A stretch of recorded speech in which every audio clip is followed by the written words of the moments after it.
And we're live. This is the Sports Casserole Podcast. Today we're breaking down the American Fantasy Football Association. It's a 36-team league with 3 player copies. Today we have Scott Sidlow with us. I'll go ahead and ask Scott a couple questions before we get into breaking down the league here.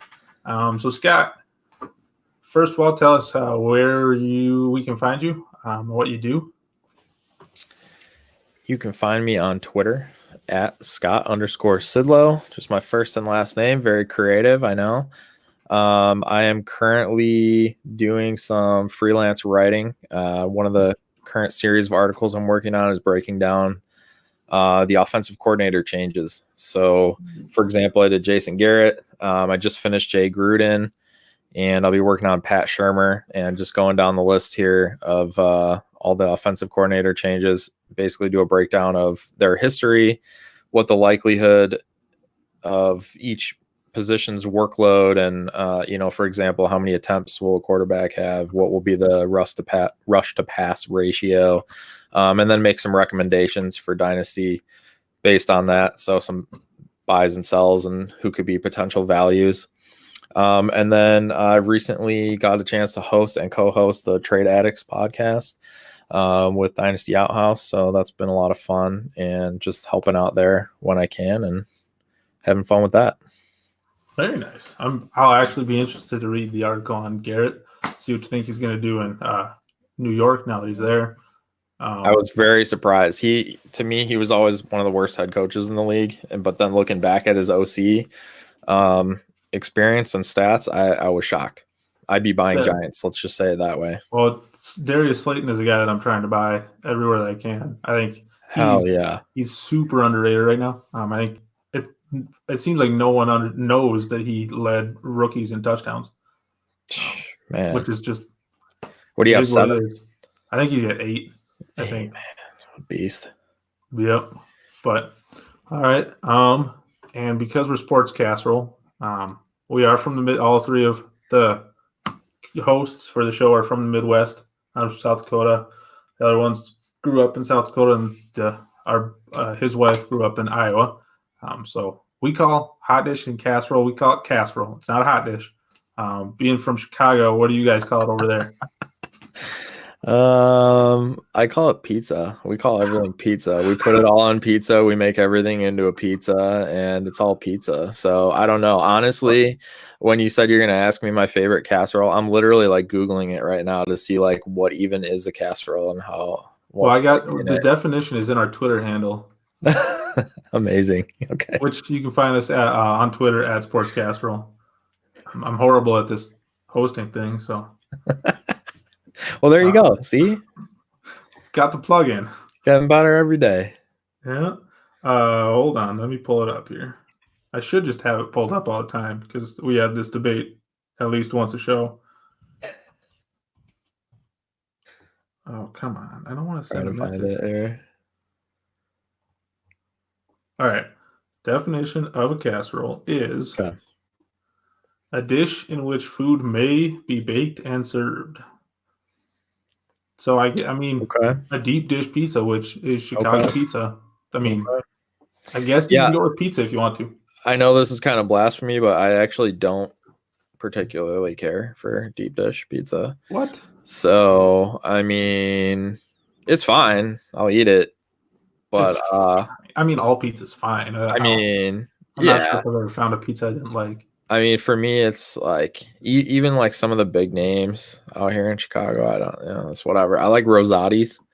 Rosati's is a name that people outside of like the suburbs probably wouldn't even know, but that's probably my favorite. And I like the thin crust. So, so much for Chicago State. All right, so much for I don't know if we can consider a thin crust pizza a casserole though. You might have to. Yeah, that's true. So I would have to, if I had to pick one, I'm gonna go with a beef noodle casserole. That's something that I actually have had in my life. I've never made one, but I've had it. And beef noodle, I've never heard of this. Hold on, I'm gonna have to Google it. So I'm actually Googling one right now to make sure that that's what it's like. I don't know if there was a name for it, so I'm not seeing a name for it other than beef noodle casserole, and it looks like what I had. And it's kind of like hamburger like helper, like but a then you're pasta baking. hamburger. Yeah, exactly. Yeah, that's legit. It's just a quick, I mean, you throw it in a casserole dish and easy. Hey, Midwest winters, right? We like hot dishes or it's a casseroles. casserole, damn it. All right, well, enough of the goofing off. Let's get to the rankings here. Let's get to business. So the AAF is a 36-team league with 3 player copies. Last year was the inaugural season. It started off with 3 12-team drafts, and then we all merged into one league, and a lot of trading ensued. Well, for some of us, Scott didn't do so much trading. I apparently had over 40 trades in the past year in the league, which I don't remember 40. doing, but 40? Not including startup. Yeah. So Not anyway. including startup. Yeah. So over 40 for me, but yeah. Anyway, last year was the first year everyone played everyone once to determine the seeds, because there is 3 different tiers in the league. The first tier has 10 teams, second tier has 12 teams, and the top tier has 14 teams. Each year, the top 3 from each tier, other than the top tier, get moved up to the next tier up, and the bottom 3 from the tier above get moved down, which is I think it's a really cool twist. This is probably one of my favorite leagues, just because of the number of teams and the interesting scoring and little twist format. Is kind of modeled after soccer. Soccer, yeah, like promotion relegation. Yep, exactly. That's what got me interested when I saw it, and yeah, I mean, I just thought it was a super cool idea. So shout out to Jacob Lucy for putting all this stuff together. I know commissioning leagues is a pain in the ass, so to do it with 36 of us, and we're all crazy and annoying in our own ways. So I know it's been fun for him. I'm sure fun isn't the word he would use, but we appreciate him. Oh, for sure, definitely. Thanks, Jacob. So the scoring for this league is pretty standard. There's a little bit of extra bonuses for passing yardage, which it doesn't really affect how I view the quarterbacks personally. Same, because everyone gets a bonus, so it's just kind of rising all the boats, or rising tide lifts all boats, I guess is the saying. There you go. I got there, but it's 1 quarterback. 2 to 4 running backs? Oh, yeah, two running back, 2 receiver, and then 2 running back or receiver, and 2 receiver or tight end. So you don't have to start a tight end. Which up to 6 receivers and no tight end. That's what I'm talking about. Boom. I think this year, I don't think I started a tight end most weeks. I never even rostered one. Well, I think the tight end is almost undervalued in the league now, because I would agree. That was probably a mistake for me to just completely ignore them. Yeah. Because I noticed, like you were able to pick up a lot of tight ends that didn't get drafted and then just trade them. Like you turn that into value, and that was a very smart move on your behalf. I certainly did not. Well, and right now I think I have 4 or 5 quarterbacks or tight ends on my roster. Between, let's see, I know I have OJ Howard, Mike Gesicki, Johnny Smith, Ian Thomas. I have Ian Thomas. Yeah, I got. Yeah, I mean, you're going to have guys that again this year should increase in value, and you can be able to use them if you need to, or trade them. And other than OJ Howard, I picked all of them up off the waivers. So that's crazy. It's definitely undervalued, and I think it's something that, especially the bottom tier teams that don't have much capital, could start trying to target the tight ends specifically on the waiver wire. Churn them. And then just turn them to upper ranked teams, because something I noticed with the top tier, there's a lot of players in common. There's not much separating the teams, to be honest. Right. in that top tier. It was pretty difficult for me to rank the top tier, honestly, just because it is so similar across the board. But anyway, let's start with the 10 teams. Yeah. So let me. So Scott, if you want to go ahead and give me. Oh, sorry. Go ahead. Yeah. So basically, you're right. It's hard to figure out, especially with 3 copies, right? We're having some kind of. It's difficult to tell right now. I mean, and it's March too. So much is going to change. We still have free agency. We still have the draft. And so what I kind of did initially was create like a point system as just a way to simplify the rankings a little bit and then help narrow it down. And then the teams with similar points, then I kind of analyzed individually and compared with each other. So one of the main things I didn't focus on was draft capital. I mean, yes, it's a dynasty league and that draft capital is going to change teams a lot, but because we don't know what's going to happen with that yet, I really focused on the current rosters that are in place and just going off what's here. Now guys will be able to use that draft capital to say, all right, here's what I need to add, or here's where I need to improve.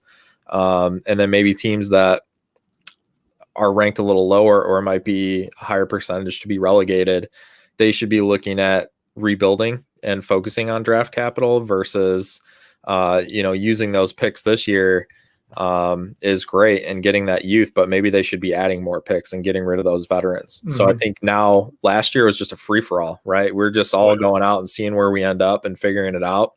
But this year is really going to be more of like, okay, if I have a chance to be relegated, if it's likely, then I need to be rebuilding and get ready to win the tier next year. Mm-hmm. I completely agree with that. It's in this league, especially, I think it's important to know where you're at in your tier. It doesn't matter where you're at compared to the rest of the league. It just matters where you're at in your tier. Exactly. Which I know there's a couple guys that came in this year and took over orphans, and they need to figure out where they're at in the tier. I know actually one of the teams is actually fairly highly ranked for me in the second tier. That was an orphan. So, but the other team that was an orphan it's bad. It's really bad. It's real bad. So it's going to be difficult for him to turn it around. He probably is already frustrated with how much better some of the teams are than him, just looking through the league. But if I was him, I would just focus on your tier. Bottom tier. Because that's all that matters. You don't have to beat me. I don't want to sound arrogant, but my team it's really good. So if you looked at my team and then looked at his team, I'd be like, what the fuck? How am I going to? I mean, you wouldn't even join the league if you saw that. I mean, that's why it is the way it is. Broken up into the tiers really makes it like its own individual league. Yeah. And so you're focusing on those teams, which is why with my rankings, with my point system, I compared within the tiers. So I didn't compare a tier 3 team to a tier 1 team because it doesn't make any sense. You're not competing across tiers. So I didn't compare them that way. So that's why I may not even mention the ratings that I came up with for each team because it really won't make sense because it's within each tier. So a team that's rated a 6 in the third tier is not as good as a team rated a 6 in the first tier. That's just, completely get it. So with all that in mind, let's start. If you want to go ahead and give me your first, let's go with. You want to start bottom up or? Yeah, let's go bottom up. Okay. If you want to go, do we want to do one at a time or like 2 or 3 at a time? We'll start with bottom 3. Because then we're going to eventually get to 3 relegation, 3 promotion. So I'm down with that. Okay. So we can start with the bottom 3 and then we'll do the mid and then the top 3 we think will be promoted. Okay. So the bottom 3 teams I have in order. So 36, 35, and 34 overall would be Kaser FC, Skull 78, and Iowa Fighting Eagles. Interesting. All right, so to me, there's a clear, and again, don't be offended because I'm basing it on the current roster. So I know a lot of these teams have a lot of draft capital. Yeah. And they're going to improve these rosters significantly. So again, I'm just working on the current rosters. And so some of these guys that have made a lot of trades, they're not even filling out a full roster in some cases. And so based on that, they're not going to have a lot of depth. And of course, it's going to be hard to compete. So focusing on the main roster and not including the draft capital obviously is going to affect the rankings a little bit. Yeah. So just for comparison between mine to yours, we have Skull 87 at the exact same spot. Okay. He does have the 102 overall. In all these picks, I'm just gonna say what they are, and then you guys, if you want to figure out where it's at in the draft, like if it's a 101 or a 102, divide that number by 3. So 102 is a 101. Right. But it's going to help, but he's still at 9th for me. Kaser I have at 8. He has 107, 112, 113, 121, 125. And I didn't look at his second round, but I'm pretty sure he has a lot of second round. He's got a bunch of seconds. Yeah, so he's going to be able to drastically improve. So I have him just a bit higher than you. Not much. Still at the bottom of that tier, even considering that draft capital. Right now, his team, if I wasn't including the draft capital, it would be at 10 for me. Yeah, exactly. But the big difference that we have is Iowa Fighting Eagles. I won't tell you where I have him yet. Okay. We'll get there eventually. Okay. Who's your other bottom 3 team? My 10 is Munch Cave Outlaws, and this is the orphan taken over. Yep, the orphan that got taken over. He really only has, as far as guys that I like, Mark Andrews, Marquise Brown, Devin Singletary, and that is literally it. I don't like Sony Michelle. Nope. Rojo. Mark Ingram's getting older there. He might have one more good year in him. But those, so for example, if I had that team, I'd be trying to sell Mark Ingram. Oh yeah, I'd sell Mark Ingram. Maybe not right now, but right, for sure. Yeah. And probably Manny Sanders and Sanu as well, and Higbee, Edelman if he can get anything. Yeah. Those tight ends too, Ingram, Andrews, and Higbee. Use those guys. Trade them. Get some draft capital. Get some young receivers. Definitely. I guess he has Steven Sims too, who's a guy that I like, but I mean he does have a small assets there, but something that he can turn into draft capital. Or looking at the team without taking into draft capital into account, I'm guessing you're going to have him probably 6 or 7. I actually had him 4. 4. Oh, all right. Okay. There's some other really bad teams. All right. Well, let's hear your what would be 8 through 5. So let's go through 4 so we leave the top 3 for promotion. All right. Okay, so in reverse order. So starting up from what is that? 7, 6, 5, 4. Thank you. I don't think you had 8 yet. Yeah, so 10 was Kaser, 9 was Skull, and 8 was Iowa. Oh yeah, there's only 10 in this. Okay. Yeah. Okay. So 7 would be Los Wilbers. Okay. 6 would be the weirdest name. I don't know where this name comes from. Walter Sobchak. Oh, that's his name is something like that. It's John Goodman. Yeah, he's John Goodman, and that's a character that he plays in gotcha. The Big Lebowski, I think. Oh shit, is it? I'm pretty sure. Yeah, the dude. All right. The dude. So number 5 then, franchise 23. Dude, Jay Hughes, change the name. There's 3 teams in the league that haven't changed their name. I would make a rule, like if you don't change your name by like the end of by the rookie draft, I would just replace you. Oh, when I was doing the rankings and I saw the 3 teams, I was like, hold on. I was like, are these orphans? Or do we need to find more people? What's going on? I know, exactly. I mean, it's kind of indicative that 2 of the 3 are in the bottom tier, but yeah, there you go. If you don't pay attention enough to change the name, I mean, geez. And then number 4, I had already mentioned Munch Cave Outlaws. So That's a real close group there. I mean, nobody particularly stands out. A lot of players that had down years didn't come through with potential. David Johnson is a guy who's going to be in that tier. Obviously, you think he's going to be a good player for you, and then he's not, and obviously suffers. There's some good young talent. Some of those teams, Los Wilbers, he has Terry McLaren, DK Metcalf, Preston Williams. That's a nice young group to build around there. I have him. I have Los Wilbers at 5. I'll just go through my 8 through 4 real quick. Okay. At 8, I have Kaser. 7 is Showback. 6 is Franchise 23. 5 was Wilbers. And at 4, I had Franchise 28. Okay. So far, we're pretty close. We're pretty close. I'm guessing our 1 and 2 are the same. Is different. Yeah, just 1. 2 of our 3 promotion teams are the same. So that's pretty good. Yep.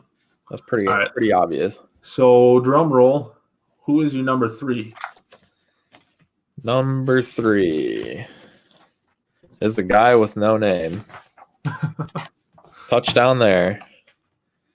Nice, real creative. A team name we used, like 15 years ago, but welcome to 2020. And the guy doesn't have a name. I'm pretty sure this might be an orphan, actually. I know who it is in the group chat. Let me check if he's still there. Okay, well. I know because it's in my attempts to trade with everyone. I literally messaged yeah, you probably everyone. have a better handle on who's still in the league. Let me see. He's got a nice he's there. He's still here. He's got Matt Ryan and Kyler, so he's got his veteran and his young quarterback. It's one quarterback league. I don't put a lot of value on that, but I mean, he's set there. He can roll with those 2 guys. And he has OBJ, Deontay Johnson, DJ Moore, Curtis Samuel, Courtland Sutton, Preston Williams. I mean, he's got a great group of wide receivers there. So he just adds a couple of running backs, and he's in good shape. I mean, I think this team basically just needs to show up every week and set their lineup. And they're going to be promoted. Oh yeah, I have him. I have him at number 2, and he also, with my rankings, I took draft capital into consideration a little bit. So he has 108, 109, 115, and 128. He's going to be able to fill that running back hole. Hell yeah! It's not. It won't be. It's still not going to be an elite group of running backs, but in this tier, it's going to be the best. Or close to the best running back room. Absolutely. And that's really going to be the difference in our rankings there, because Franchise 28 is who I have second. And the reason is because he has Derrick Henry and Phillip Lindsay.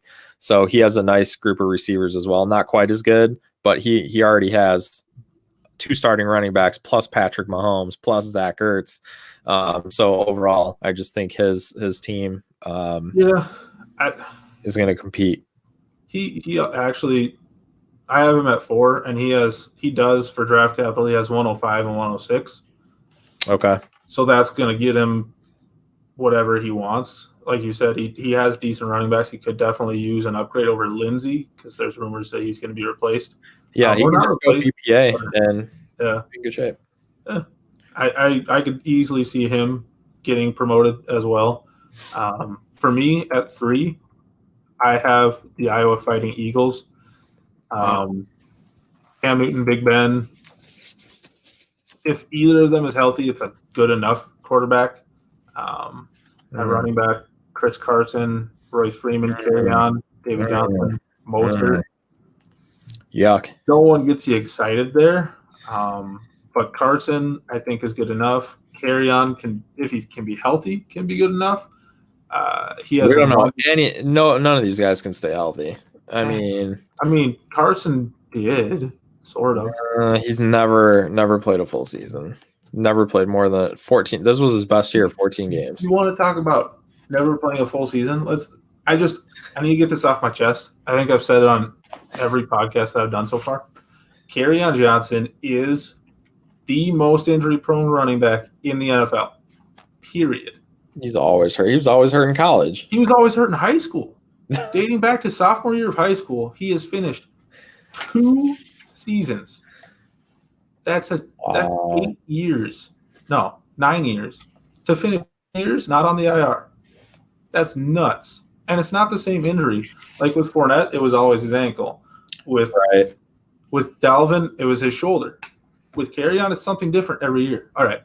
I'm done ranting about how much Carrion scares me and that people should stop drafting him in the Trade 5th your round of carry-on startups. shares. Trade him.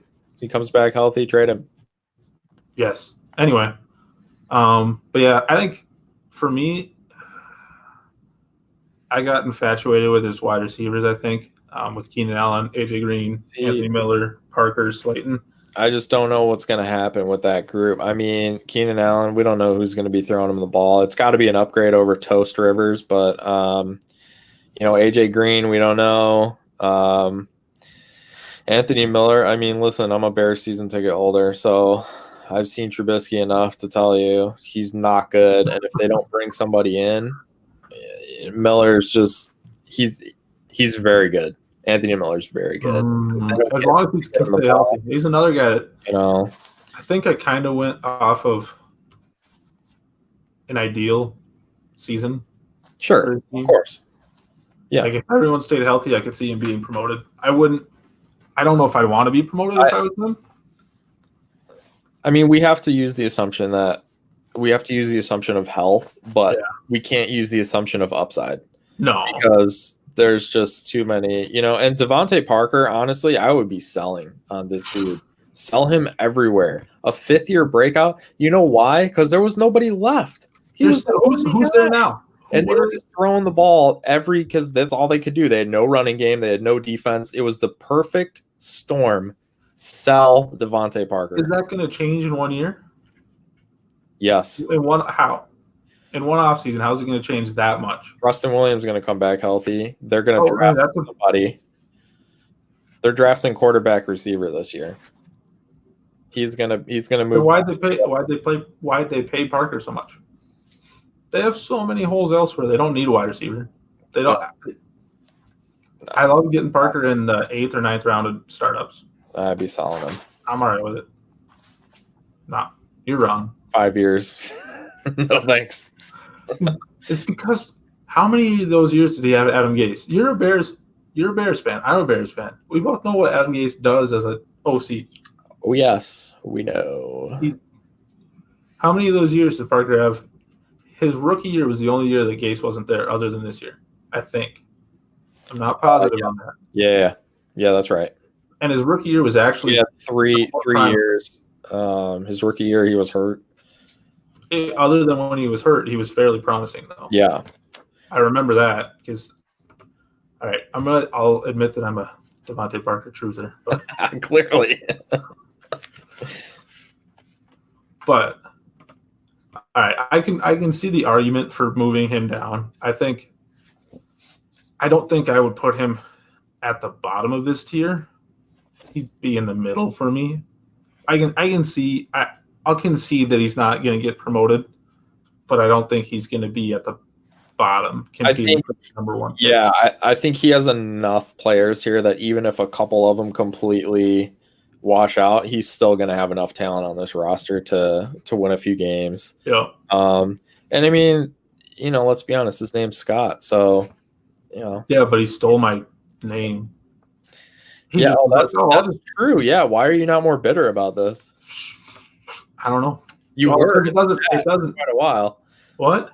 You were bitter about it in the chat. Well, then I realized it doesn't matter because he's in the bottom tier, so he can pretend to be me, but it's not going to help. Once you guys end up in the same tier, it's going to be. It'll be years before that happens. He's going to work his way up. He's coming for you. 2 years, he'll be there. He's going to have to. Scott Alt, go get him. Alt. All right, Scotty. You and your Scots can stick together. Who do you have at number 2? Okay, so number 2, franchise 28, Mr. Right. Michael Mendez. Please change your fucking team name. And number 1? At number 1, I think we must have the same one. We must, and of course, I love the name, the Bears. Still, I think he's a Bears fan, though. I think clearly. Clearly. Yeah. Obviously. Let's see. He's got Mahomes and Rodgers. You can't do better than I that. don't care about Rodgers, but Mahomes, he's set. It's done. Drake, Done Zeke. deal. Danny Dimes waiting in the wings. Yeah. Zeke, Drake. That's all you really need for right now. If he just has those two, if you have one elite running back, that's going to give you the biggest advantage at any position. Yeah. The Black Book, if you've ever heard of that or read that, that's Joe Pisapia. Statistically, your greatest advantage is an elite running back. So as long as you have one of those, if your second running back's even average, you're still ahead of the game. And then I like his mix of like high floor guys like Adam Thielen and Allen Robinson, and then the home run hitters like Slayton and Djax and Marvin Jones and Lockett. So I think, obviously barring health, which we're gonna have to assume health at this point. It's March. But yeah, I think he's a virtual lock for promotion. I would agree with that. Although the part of me that wants to win all of the time doesn't want this team. I don't know if I'd want to get promoted with this team. Why? It's not good enough to win in the second tier, in my opinion. And he, other than selling off all of his assets, he doesn't have assets to continue to get better. Like, other than trading Zeke and A-Rob, he doesn't have anyone that he can trade to get premier talent. I mean, if I was him, I would trade Mahomes. Oh, one quarterback league, me too. I'm all about that. Fun tidbit. There are 2 Mahomes copies in the bottom tier. Yeah, I noticed that. There's also 2 Corey Davis copies. Direct correlation. Obviously. I drafted Corey Davis and traded him to someone twice.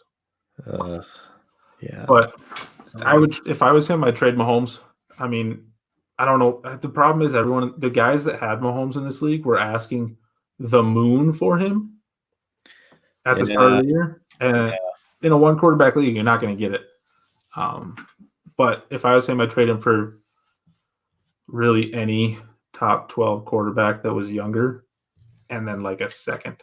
Honestly, he doesn't even need to here. He has Aaron Rodgers and Danny Dimes, so he can trade Mahomes straight up trade him without getting. Yeah, he doesn't need a quarterback.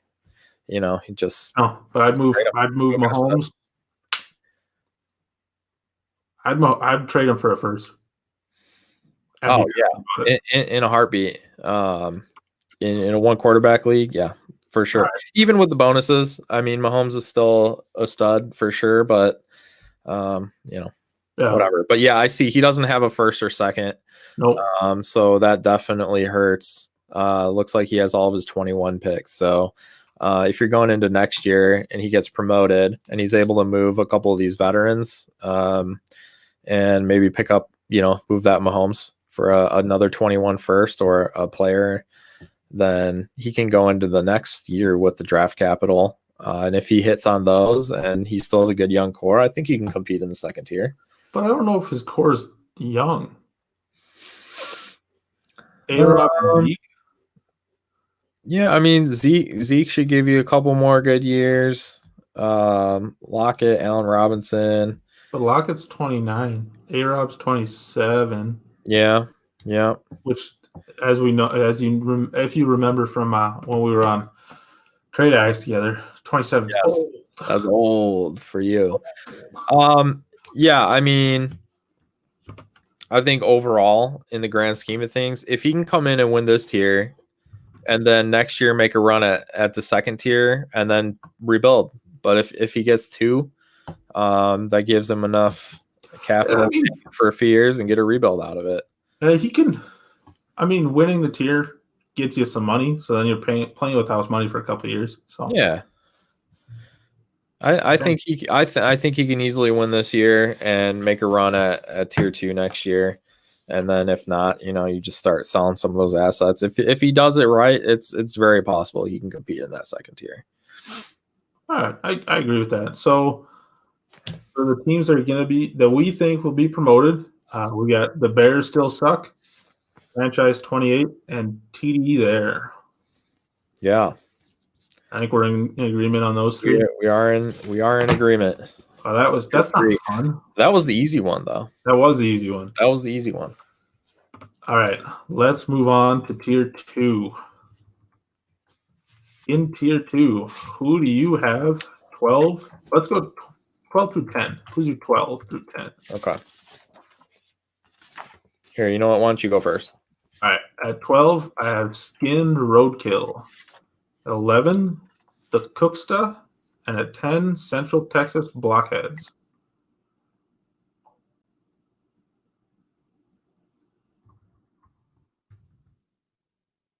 All right, I have the Orphan at the bottom. Odd Ed's Boat. Is it an orphan now?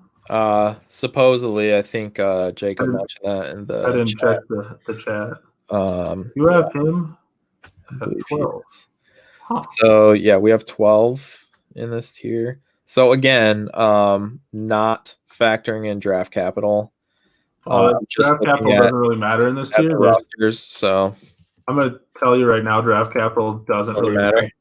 There's 3 first round picks in this tier total.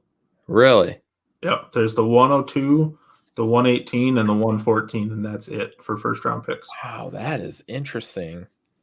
One of those would be mine. Yeah, you have the 102, and I won it. Huh. Wow. Okay. So I mean, this for as far as Odded's Boat, he doesn't really have a quarterback. He doesn't have any tight ends of note to add into that pass catching core. I'd say Gesicki's going to be of note. He might be. Might be. Did you? All right. This is going to go back to the argument about Parker, isn't it? You're going to say. You're going to say that. No, I actually like Gesicki. Okay. All right. So but you're still going to say he's not going to continue to do what he was doing at the end of last year because they're going to draft a wide receiver and Preston Williams is going to come back healthy from an ACL tear, which doesn't happen in 6 months. He's young. He's like 22. It happens at that age. Those young bucks. But Gesicki. So if we let's look at last year's scoring with this. Gesicki had 137 points. That would put him 7th. Including all the pass catch, because remember he doesn't have to start a tight end. So if we're grouping him in with wide receivers, that's 7th for his he would be 7th on the roster, which isn't even a starter. But what did he do through, let's say, week 8 through 17? Yeah, points per game. He would have been a starter on this roster. Yeah. Yes, and I agree with you there. I think that's at least within 1 to 2 points of what he did through the last half of the season is what he's going to do this year. They were talking about at the combine. They mentioned that they are going to start lining him up in the slot a lot more. The big slot, yeah. That's the word right now, and I love that. And I'm definitely buying Gesicki where I can. He was my number 1 tight end in that draft class, which isn't saying much. I think he was for everybody. And he's a guy I watch a lot of at Penn State. As you can see, I'm a Big Ten fan, so I watch a lot of Big Ten football. So yeah, Gesicki I definitely like, but I wouldn't necessarily say he's not an elite tight end that's going to be plugged in every week as a starter. He's not. Who do you consider the elite tight ends? I think there'd only be 4 for me. Yeah, it's just Kittle, Kelsey, Gesicki, Andrews. You just put Gesicki in that conversation. I'm sorry. Kittle, Kelsey, Ertz, Andrews. What about Waller? I think Waller's still going to be fine, but no. See, they're gonna bring in somebody. They're probably gonna draft someone as an X. You still have Tyrell Williams running on the outside. Jacobs has to get more involved in the passing game, or they re-signed Richard at least. And I just don't see Waller's still going to be good. He's still going to be a top 12 tight end. But he's not going to have the year he had this year. Even looking at the second half of the year, he fell off big time once they actually started spreading the ball around a little bit. Once Renfro got involved. I would be selling. Yeah, Renfro in the slot took some targets away. I actually just sold Waller in a league I'm rebuilding the roster. I sold Waller in a 4th for Hawkinson in a 2nd. So I was pretty happy with that considering I'm not competing this year. Yeah, if you weren't competing, I could get behind that, I guess. Yeah, I have no chance this year. I literally only have like 8 guys on my roster. So that's fun. Yeah, but I have like 40 picks over the next 2 years, so that'll be interesting. That's even more fun. Yeah, I knew you'd like that. So back to Odded's boat here. I think he does have some nice receivers: OBJ, Lockett, McLaren, A-Rob. It's a solid group. I hate his running backs, but otherwise it's a solid group of receivers to build around, and he does have something. So even though he's at the bottom of this tier for me, I think this is certainly an orphan that I would be okay with taking over, knowing that there's a nice group of receivers to build around. Yeah, I think if you took over this orphan and did it right, you could go ahead, lose, get relegated this year, and then win tier 1 or tier 3 next year. And make your money back. 100%. 100% agree. I don't know why I have him as high as I do. I have him at, what do I have him at, 7? Yeah, I got him at 7. Oh, wow. Okay. Well, it's like mid-tier. Yeah. So I'm not sure how he got up there, to be honest, after looking at his team. He does have the 114, which is basically what? 104? 105? Yeah, 104. Yeah. Which is still probably going to land him a running back, which will help a lot.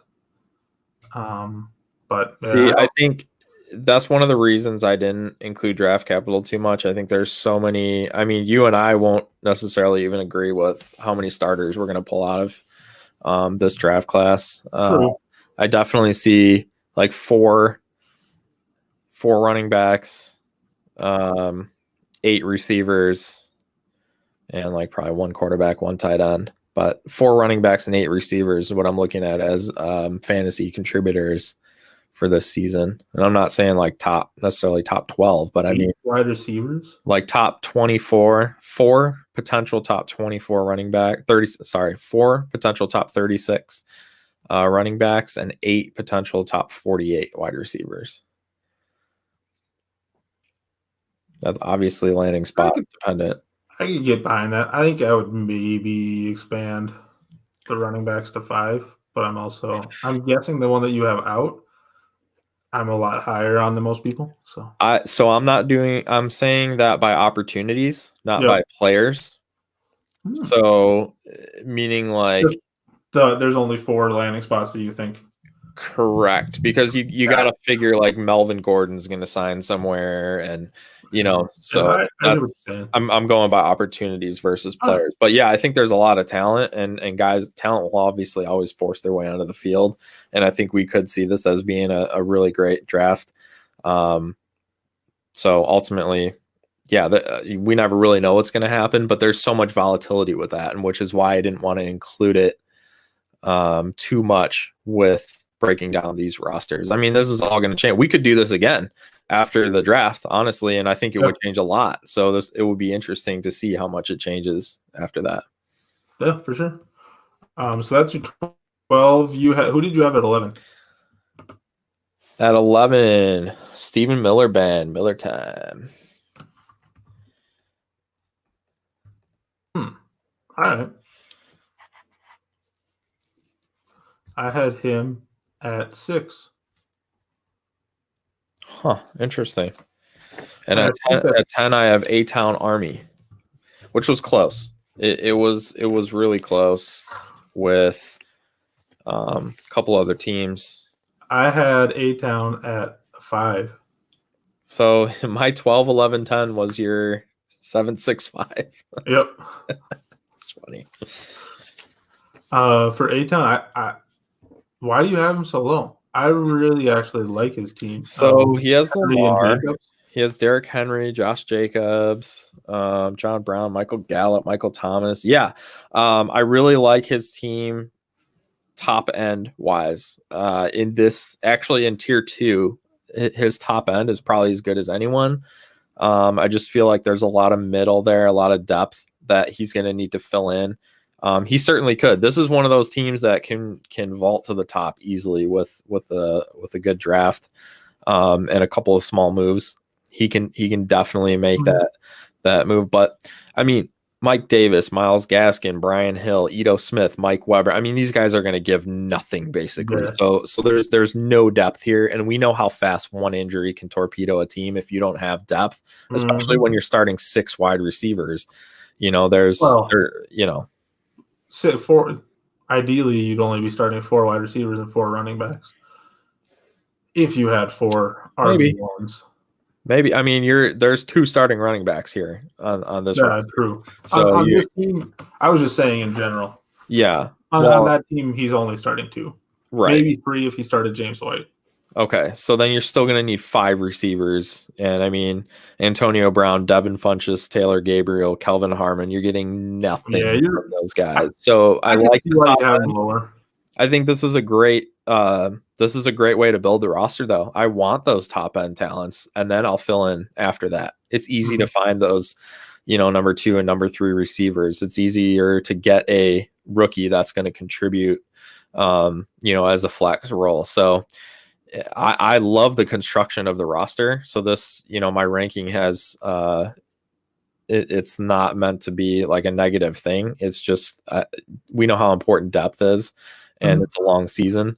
But yeah, the makings of it is awesome. I like it as much as any roster in this tier. All right. So let's see. I'll do not. So who's your 12, 11, 10 then? You said them, but let's. Yeah, I said my 12 is Skin Roadkill. Okay. This was an easy pick, honestly. With Darnold and Goff, not a great, even between the two, maybe a QB 12. Running back James Conner, Austin Eckler, and Mixon, and Devin Singletary. They're decent running backs. Mixon could easily be top 10 running back. But other than that, I don't like Connor. I don't want to trust Eckler. I don't like Connor. And without Phillip Toast Rivers, Eckler isn't going to get 100 targets. No. And who knows if this rookie running back class is so deep, they could bring in even a day 3 running back. A.J. Dillon could be a day 3 running back. And if he goes there, what? That's fine. What's fine? Yes, no, I know. Your point is. I'm not saying that he's going to be drafted by the Chargers. No, I got you. The Chargers are going to, but I got you.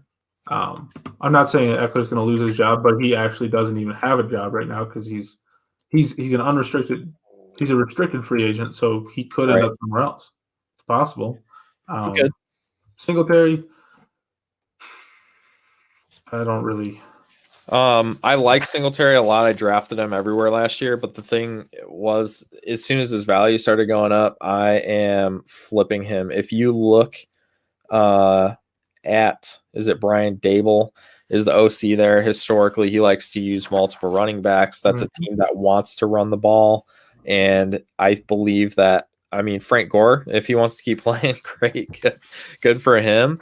But it's either going to be him or they're going to bring in someone else. It's not going to be Devin Singletary's show. I did like the fact that he caught the ball early in the year and continued to do so. I think that's huge for his value, and that I feel like, strangely enough, he could kind of play either role, the early down role, the third down back. He's versatile. He works great in the system. So I do like him. But of about the 8 shares that I had, I've already sold off 3.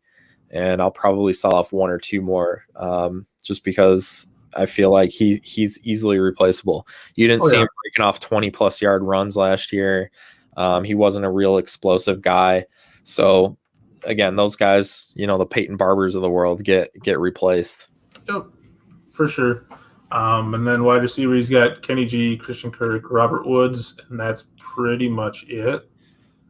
They're all decent options. Obviously, Kenny G could be a top 12 wide receiver. But there's rumors that they're getting rid of Stafford. And what are they going to replace him with? Tua? He's not the going draft? anywhere. Nah, that won't happen. But even if they don't get rid of him, they want to run the ball more, and they're going to get Hawk more involved, I would assume. I sure hope so for my Sharks. Yeah. So obviously he's going to be at least a wide receiver 2, I think. Kirk can't stay healthy. Robert Woods, I don't want to have anything to do with that wide receiver group. I'd be selling Woods. Problem is you can't sell him because he's 28 and old. Old. You can sell him. I mean, you should. You should, because if you don't now, you're never going to. But right, you got to sell him before it's too late. But you're also not going to get value for him. I don't know, man. 36 teams, you never know. That's true. And interesting tidbit about Woods. All 3 of his copies are in tier 2. Are they? Okay. Huh. He's mediocre as. Well, there you go. They're in the at number 11, I had the Cooksta. He's got Lamar, Eckler, Gurley, Damian Williams. Really, the only running back there that I have any confidence in starting weekly is Gurley. Yeah. At wide receiver, he's got Robbie Anderson, T.Y. Hilton, Julio Jones, DJ Moore. Obviously, Julio and DJ are great. Yep. But other than that, it's not much. So basically, in my opinion, he has Gurley, Julio, DJ, and Lamar, and those are the only guys that I feel confident in weekly. Yeah, I think I had him at number 9. So, so not much higher. Right on the edge there. I think what pushed him up for me was having Lamar is huge. I mean, the guy had 515 points in this scoring system last year. That's insane. That pretty much totaled, Julio Jones, DJ Moore, T.Y. Hilton. They totaled 500 points. True. Yeah, I think he has enough there at receiver and running back. Now, the draft capital, I think, is where that's going to come into play for him. He must have a lot of seconds because he doesn't have a first. Okay, that's what I was going to see, what he currently has. Mr. John Cook has nothing until the 3rd, and they're late picks. It's really odd to me, the number of teams in the 2nd tier that don't have their first or you took them all. Period. I only have 2 now. Okay, well, you took them all and put them somewhere else. All right, true. Let's see. In the top tier, there's 1, 2, 3, 4, 5, 6, 7, 8. There's 12 firsts in the top tier. Wow, the rich get richer. Yeah. All right, so I have him at 11. You have him at 9. I have him at 9. Yeah. Yeah. At 10, I had Central Texas Blockheads. Ooh, okay. He's got Breeze, Matt Ryan, Stafford. Honestly, he's got to start. He's got what he needs there. I don't know if I hate to say cut Breeze, but to me that's wasting a roster spot in a 1 quarterback league. Yeah, he's not going to gain value. He's not going to start for you ideally. So definitely, he should probably trade him to me because I have Josh Rosen, so I should probably get a quarterback. But is that all you got? 1 quarterback leagues, I just don't care about them. You have Ryan. So yeah, that's fine. And Fanny. Yeah, whatever. It's 1 quarterback. I don't care about quarterbacks. Honestly, you're wasting. I am. I'm wasting 3 roster spots there. Yeah. Or 2 at least. 2 at least. Because even in 1 quarterback leagues, I feel like you need to have at least a competent backup because injuries do happen. Most of my 1 quarterback leagues, I have 2 on my roster. Occasionally, I'll have 3 if I have an aging guy like a Drew Brees. I might have 2, but typically I just like to stick with 2. I'll be dropping those guys. I mean, Dalton and Rosen I'll probably be dropping as soon as I can pick up anyone else. Fair enough. For rookie picks. At running back, Blockhead's got Carlos Hyde, Sonny Michel, Mixon, basically he just has Mixon, in my He opinion. basically just has Mixon. Yeah, I'm really high on Mixon this year. But yeah, I'm not. I don't like Michelle, and Hyde and Peterson and Thompson could potentially give you nothing. Yeah. So yeah, he's definitely going to need to add some running backs. But I mean, that's true for literally every team. Like, who doesn't need to add some running backs at this point? Maybe besides you. Maybe. Have you seen? We'll get there. It's fine. We'll get there. At wide receiver, this is the strength of this team. This is another team that's set up the way I would build a team. Although Keenan Allen and Robert Woods are both older, and Landry's older as well. I say older, but they're all 27 or 28, so Yeah. not really old. And then he's got Michael Gallup, who I think is Love Michael Gallup. I love Michael Gallup. Yeah. I think if they don't sign Cooper, you might as well just strap Gallup to a rocket ship and shoot him to the moon. That's how high his stock's going to go. Hell yeah. I'm with you there. And he has the 118 and the 218, which is the sixth pick. So, he's going to get two of the top 18 players in the draft. So he can definitely add a running back or two. And yeah, that's going to be good for him. Yeah, if he can bolster that running back position, his wide receivers are enough. He just doesn't really have much depth, which we had the discussion earlier. You need a little bit of depth. Absolutely, yeah. But that's my 10. Who do you have? 9. Let's go 9 through. So I'm going to tell you pretty much 9 through 5 because I have them all. It's super close. I mean, it's really just.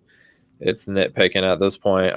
So even in my baseline system that I use, I essentially assigned points to each position, and with obviously running back and receiver being weighted the most, with not having to start a tight end, and with a one quarterback league, they just didn't, hold a lot of value to those.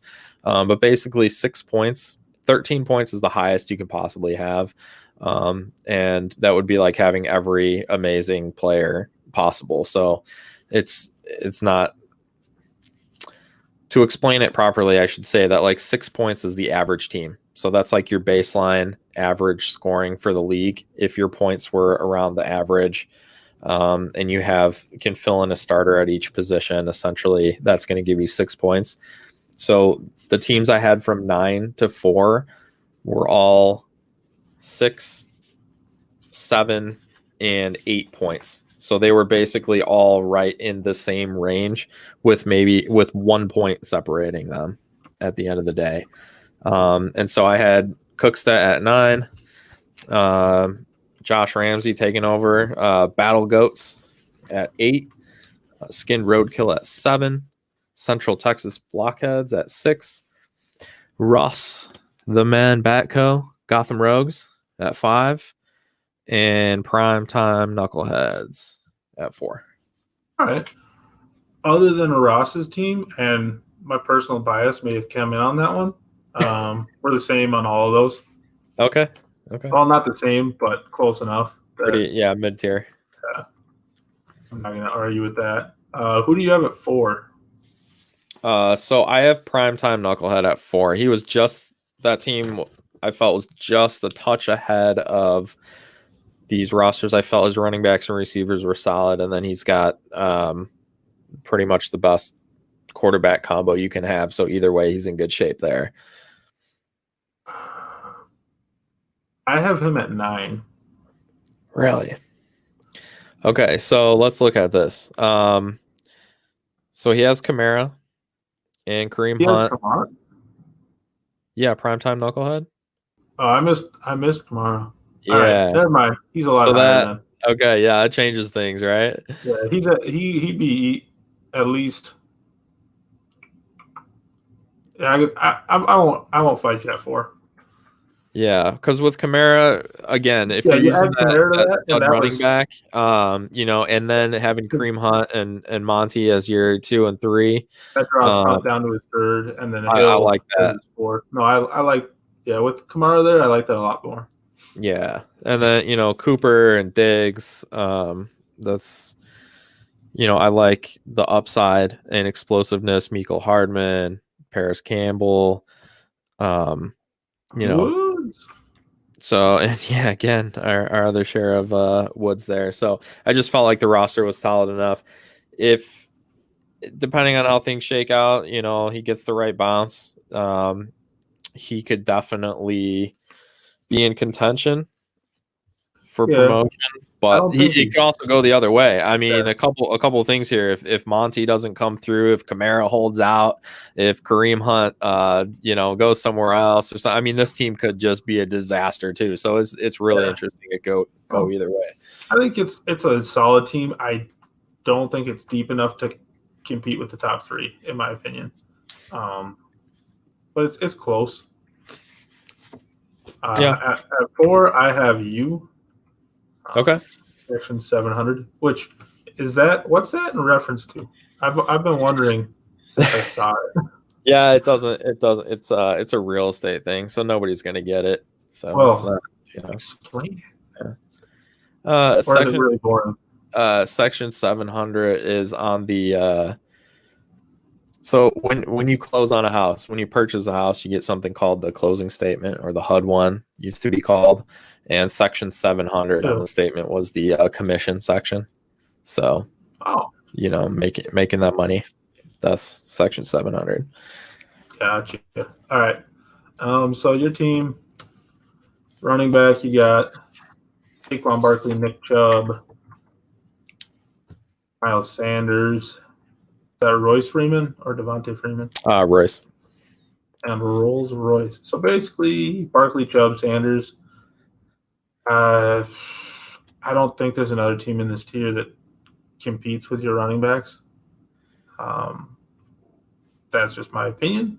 At wide receiver, you have A.J. Brown, Amari Cooper, Jamison Crowder, Cooper Kupp, Juju, Preston Williams.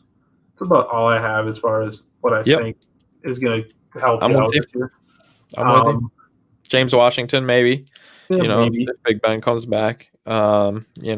But yeah, But agreed.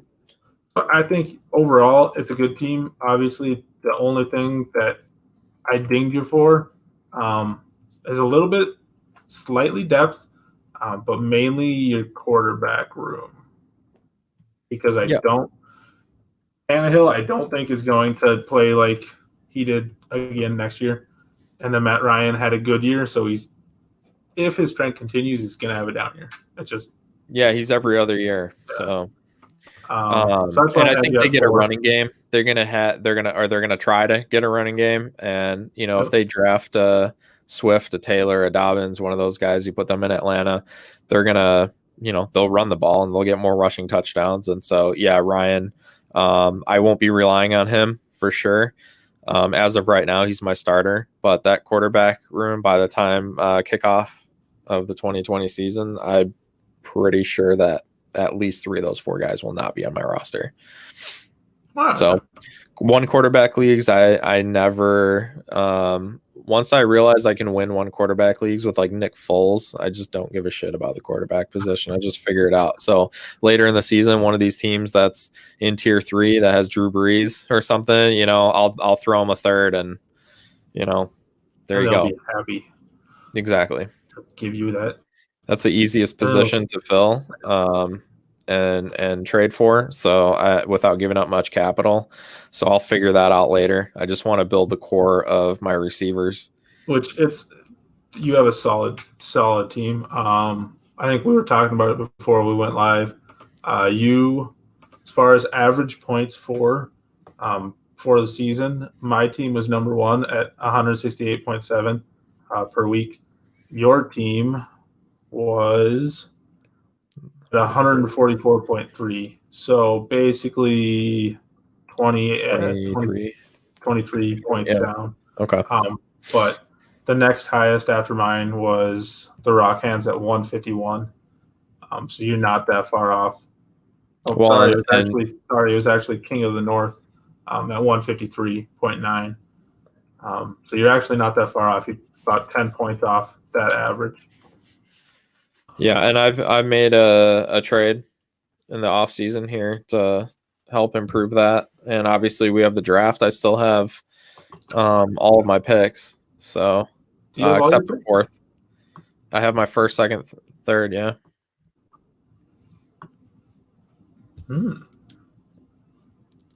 Which is a 6 or a 7, it would be. Yeah. All right. So yeah, solid team. I could see the argument to put you in the top three. At 3, I had Ross's team. Okay. Yeah. And it was just his team's a little bit deeper. It doesn't have it definitely doesn't have the top end talent.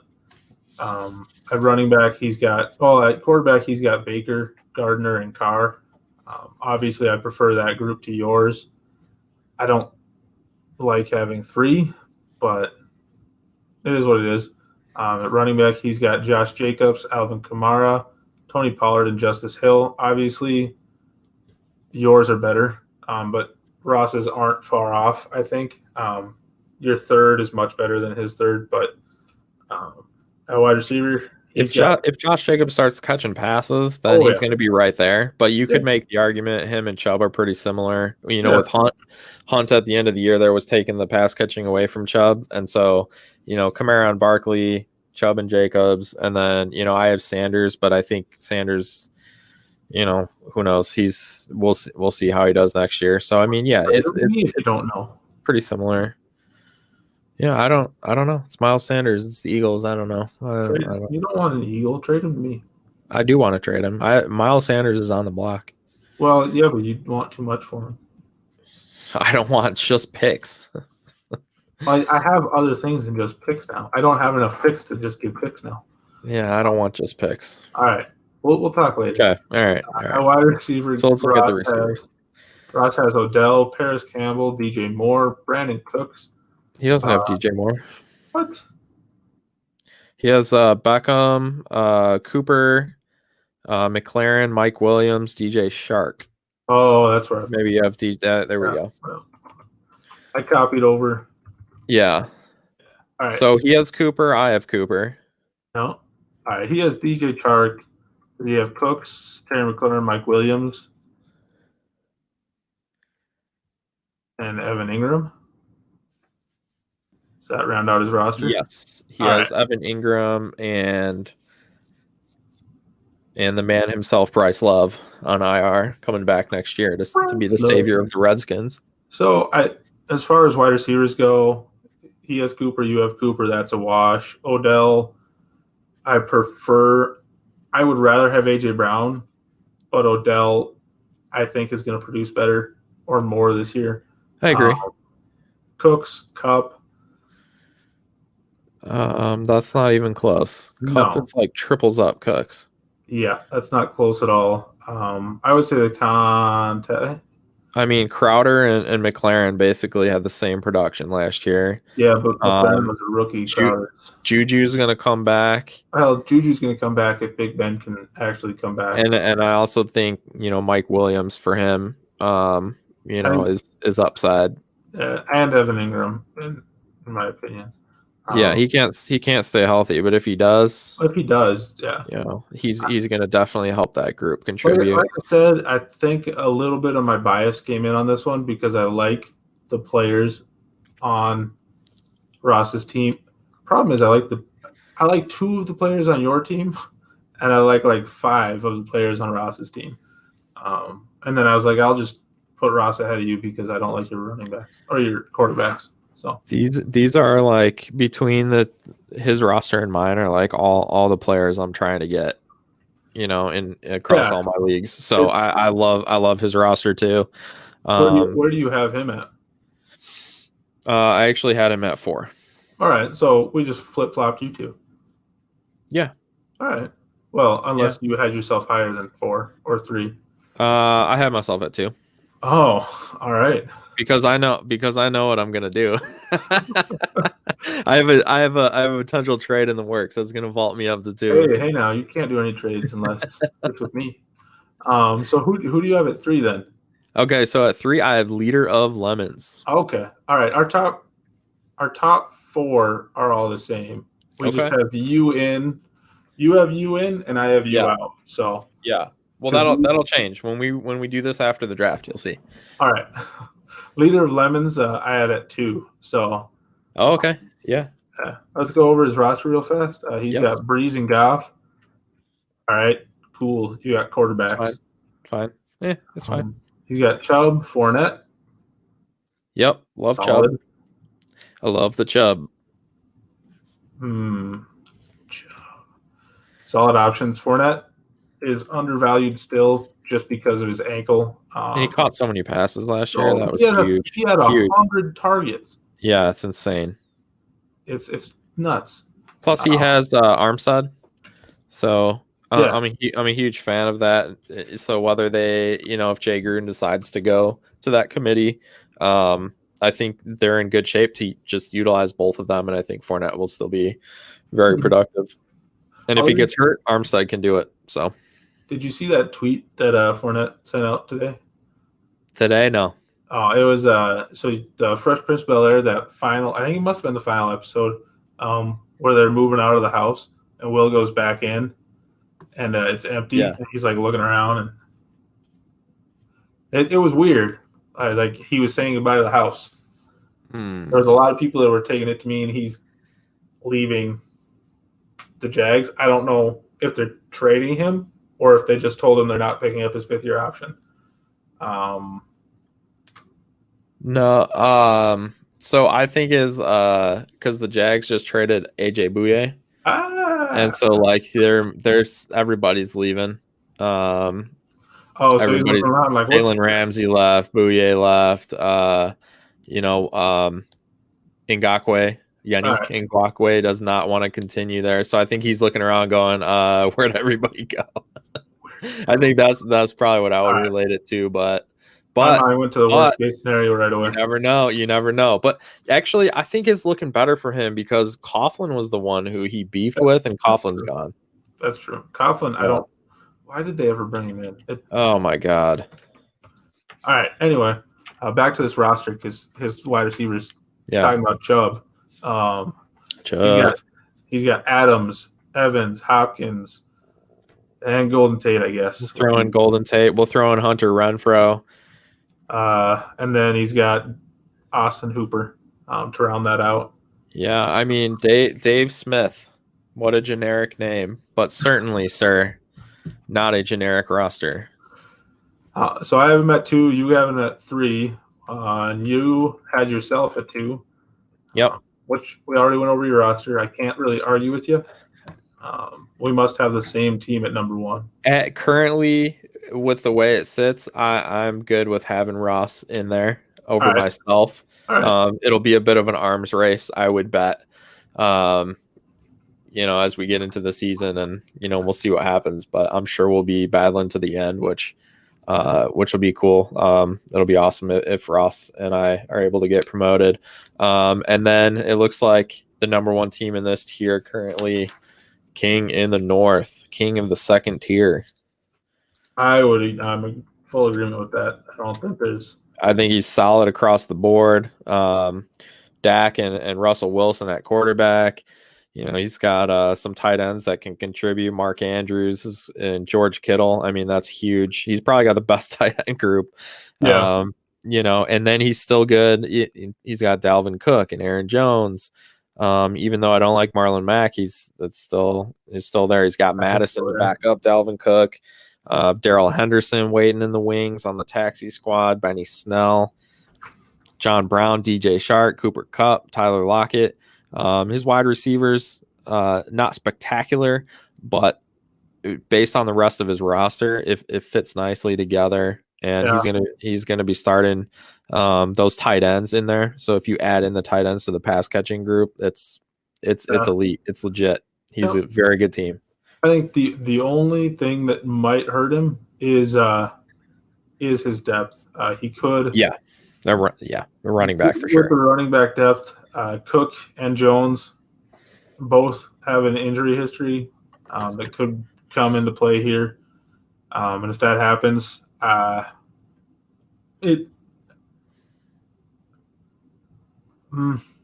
rest of the team, I don't know if it's good enough to keep him up in the top tier if he loses one and or both of those guys. But like you said, he has Madison. I don't think Madison will replace the production of Cook, but it might be enough to get him up there and promoted if he does lose Cook for the year. Hopefully that doesn't happen. Why did I say that? I think Madison's a stud, honestly. I think he's very good. I agree. I'm not going to argue with you. I'm trying to find his draft capital. I don't think I know he doesn't have a first. He has a couple seconds. But he was an early second. Let's see. He was the second highest average points for the season. Yeah, I think he's in really good shape. If I remember right, throughout the year, it was me and him competing for most of the year to get that top spot, and then he just fell off because I happened to trade Dalvin Cook for CMC, and he kept Dalvin Cook, and then Dalvin got hurt. So right. Honestly, I just kind of got really fucking lucky in this league. I'm not good. Don't think I'm good. Yeah, actually, he has a third. He must have made a trade to get those two. So Ross, as Ross just said, at least he has some decent draft picks. He does, because he has early second, mid second, early third.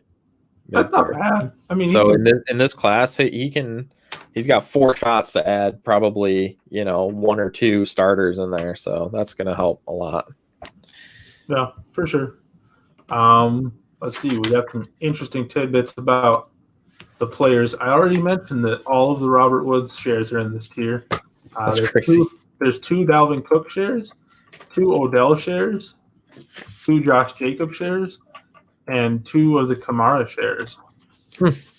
Interesting. So you mentioning earlier that an elite running back gets you the biggest statistical advantage. And there's 3 per week. Weekly. I guess Dalvin and Kamara I would put in the elite tier. Jacobs would be just below that. Yes. Dalvin being 2 teams that had Dalvin ending up in this tier surprises me. I guess that means the rest of their teams suck. But we just said one of them is the number 1 in this tier. Part of it's scheduling, because remember we had some weird weeks where I can tell you that I had 2 weeks where I had 3 opponents, and both of those weeks happened to be the worst weeks of the year for me. Barkley got hurt, and I had some other injuries, and next thing you know, I'm 0-6. And so that changes things. Just be better. Oh, I shall. All right. I'll be coming for you next year. I'll be in tier 1 next year. Me and Ross. I got 4 firsts next year. Listen, Ross and I will be joining you in tier 1 next year. That's fine. And we're going to hack you, and we're going to trade all your picks to Lucas Kaser. So that he can trade them away. He can just trade them back to me. Yeah. That'd be great. So we got teams that we think are. Do we ever come to a consensus for relegation? Okay, so yeah, let's. So for relegation, I had Cooksta, Central Texas Blockheads, and Skinned Roadkill. I'm gonna pound the table for. Let me pick a team that I want to pound the table for getting relegated. I'm gonna go with the Cooksta. Okay, I can get on board with that. Cooksta, I'm getting on board with. Oddad's boat, though. I still think that's. No, it is an orphan, supposedly. So a new owner could come in and shake things up there, and it really just depends which way they want to go. If they want to try to compete, if they want to try to rebuild. All right, yeah, I'll get behind. I'll agree with you that he's going to get relegated. That one's just a kind of a question mark right now. We'll put him down there for right now. I think we're good on promotion. It's going to be King of the North, Mr. Lemons, and Mr. Ross Backhoe. Yep, I'm good with that. But listen, I'm not just going to sit back, all right? Ross and I, we're going to have an arms race, and both of us are going to end up getting relegated or promoted. You're both going to get relegated? No, we're both getting promoted, and we're coming for you. All right. Come on, Ross. Let's get him. Have fun. I'm more worried. I'm not worried about who's coming out. Give a shit. I'm like, all right, you guys come up. Cool. All right, let's get to the. Let's end the suspense. Do we want to let's get to this top tier? For this top tier, do we want to just start? Let's do 14 and then number 1, because those were like the only 2 that were easy for me to do. Okay. The rest, I was like, well, all right, I don't have any idea. That's where the point system really worked out for me, because I was kind of able to sort it by that and then make some. So we can kind of come to a consensus. Who do you have at 14? At 14, I have Nashville SC. Oh, all right. I had him dead in the middle at 7. Really? He doesn't even have a quarterback. He has Derek Carr. Okay. And Phillip Rivers. In a 1 QB, I don't care. No, thanks. All right. He's got Melvin Gordon, Darius Guys, David Johnson. David Johnson, no thanks. Darius guys, no thanks. All right. So you hate. Oh, he has Aaron Jones. He's got Aaron Jones. So he's got Jones is number 1. He has Josh Doxson, Julian Edelman, Dante Pettis, Delaney Walker. Dude, he's slaying right now. He's just slaying. Yeah. How is he in this top tier? He's got Chris Godwin and Tyreek Hill. Godwin and Hill just carried this. Devontae Parker. Oh, boy. Boom. I have him with a 60% chance of getting relegated. And Edelman. All right. Yuck. Interesting tidbit about Edelman. There's only 1 copy of him in this league, or in this tier. No, I lied. There's 2. Because old dudes can do it. And by it, I mean play football. He's got Hawkinson too. All right.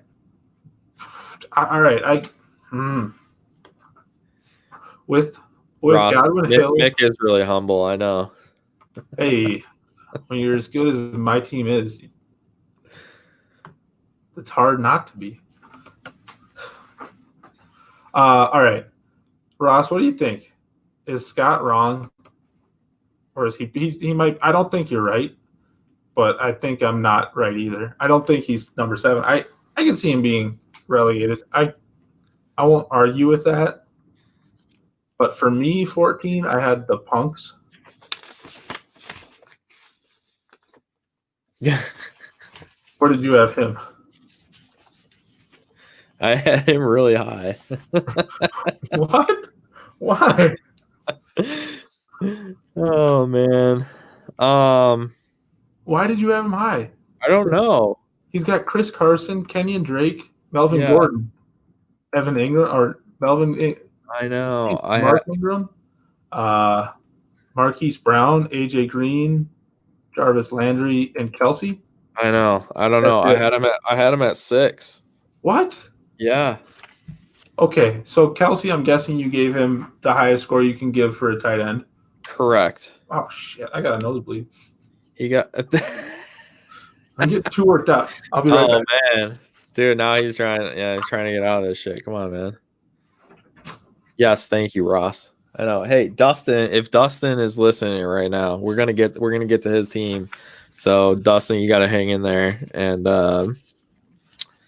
you'll see where you ended up. This tier was a little interesting. My points ranking system didn't work as well as I thought, because I started with the bottom, and then once I got here, I realized that these rosters were significantly better, and so it was much more difficult to differentiate them. I think basically it just came down to roster construction, and then kind of making some decisions from there. Just these rosters are significantly better. The top 8 or so are so much better than the rest of the league that it was just really hard to differentiate, because then it just comes down to personal preference and who you think is going to have a good year. And at this point, it's March. Who the hell knows? That's fair. But I'm still confused. How did you give him so high? We've already established you don't like Chris Carson. You don't like Melvin Gordon. You don't like Marcus. Yeah, I think so. With Ingram, Gordon, Drake, Carson, I just felt like that was a solid enough group to go with. Starting at wide receiver, AJ Green, Jarvis Landry, Yeah, Hollywood, Green, AJ Green, Tyreek, Andy Isabella. No, just kidding. It was really all about Adam Humphries and Landry. I just, I think I relied too much on upside with this one. At its peak, I think this is a competing team. But if you could say that for pretty much anyone in this tier, besides Nashville SC. All right, I disagree with that because Nashville FC I think has more upside than the Punks does. But they both have Melvin Gordon. They both have Tyreek Hill. They both don't have Chris Godwin. Punks has better quarterbacks, better tight ends. Yeah, but it doesn't matter because he's got Nashville FC has Parker Hill, Godwin, Julio, Aaron Jones, David Johnson, Darius Geis. All right, never mind. You win that argument. He doesn't have the depth. Neither does the Punks, though. Yeah, more than Nashville. More than Nashville, but still not much. So let me say it this way. The difference between like eliminating the top 3 basically, but like the difference between 4 and 12 in this tier was less than the difference between like 6 and 8 in tier 3. Holy cow. You know what I'm saying? Like it was so much. Yeah, no, it's really splitting hairs with this. Like that's why this is the most interesting tier, because obviously it's just going to come down to our opinions and what kind of year these teams are going to have. I completely agree. I was kind of hoping that your point system was going to figure it out for me, because apparently not. Because I had a very hard time ranking any of this tier, other than 14 and 1. But the Punks, I think I just didn't. So I had 3 teams that were at like that average of 6 points, and actually Nashville was under that. But every other team was above. They're all 7s, 8s, and 9s, except for 2 teams. So you had 14. You had 10 teams that had a 7, 8, or 9. So I mean, that's you're talking like, yeah, it could be any one of one player could be the difference between relegation and competing for the ship. So I agree with that. All right, so right now I won't argue with you that Nashville SC. Well, let's look at a couple other that are close to that, and then let's see if we can come to a conclusion on where they should fit in. At 13, I had Team Poop Fart. The fuck? Okay. Yeah. I didn't. You didn't have them that low? Based on team name, I had them at number 36.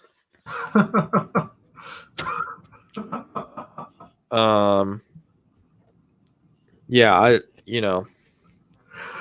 well, the rest of the team isn't much better than the name. Quarterback, he's got Dak and Goff, so decent.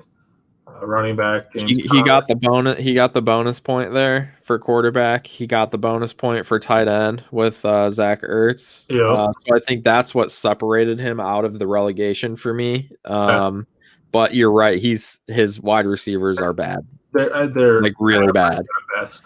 Cooper Kupp is his best one, and then it drops to Julian Edelman. There's just so much variant. I mean, if Robbie Anderson goes to the Eagles and or a team that needs a deep threat, Brandon Cooks returns to form, and I mean he could have a couple guys that jump up, but at the end of the day he's going to need to hit on his draft picks. Yeah. So I would have 101 and 132. So okay, which is the only reason that I didn't have him 14. I had him by saying he's number 9, he could easily be 12. All right, it's that close, so I would concede that. Okay, I would put him, I'll leave him in the.